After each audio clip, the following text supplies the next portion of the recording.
I want to start by saying I was slow to share my response to Monday's press conference because I wanted to speak with clarity, not from reaction. I do want to be clear. I don't agree with what was said.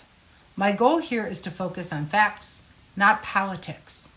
What we all heard was framed as a major announcement on autism. What we actually got was messaging built on decade-old studies, repackaged to sound like breaking science. Messages that stirred up fear more than clarity. The danger isn't only in the details, it's in the way this information was delivered. It reignited long-standing debates, spread confusion, and implied that autism is something so catastrophic it must be prevented at all costs. That narrative is what is fueling anger in the autism community and beyond. Now let's separate fear from fact. While they suggested Tylenol during pregnancy may be linked to autism, it was not said that women should never take it. Acetaminophen remains one of the safest options for pain and fever relief during pregnancy. Please continue to work with your doctor to determine what is right for you. While vaccine injury was also floated as a cause, it was not said that vaccines should be avoided altogether. What was raised was the idea of an extended schedule.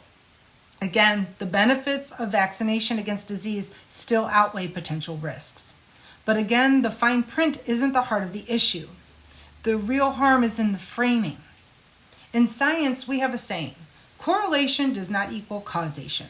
Just because two things appear linked doesn't mean the one causes the other.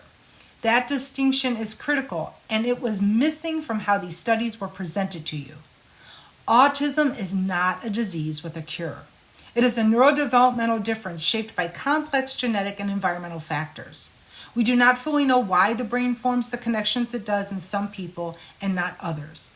And when research findings are more than a decade old, the real question isn't only whether this information is valid, but why is it being packaged and pushed to you now? So if you're feeling angry, that's okay. If you're feeling confused, that's okay too. And if this is the first time you're hearing this information, I encourage you to step away from the headlines and read the actual studies and scientific statements yourself. This information has been available to you for years. If media clips are your only source of science, you might be caught in the same cycle that spreads fear instead of clarity. Because this conversation is bigger than any headline. And more importantly, there are real people at the end of these ideas. Scientists who devote their lives to understanding medicines and their safety. Parents doing their best to raise healthy children. Autistic people who want to be accepted and live full lives.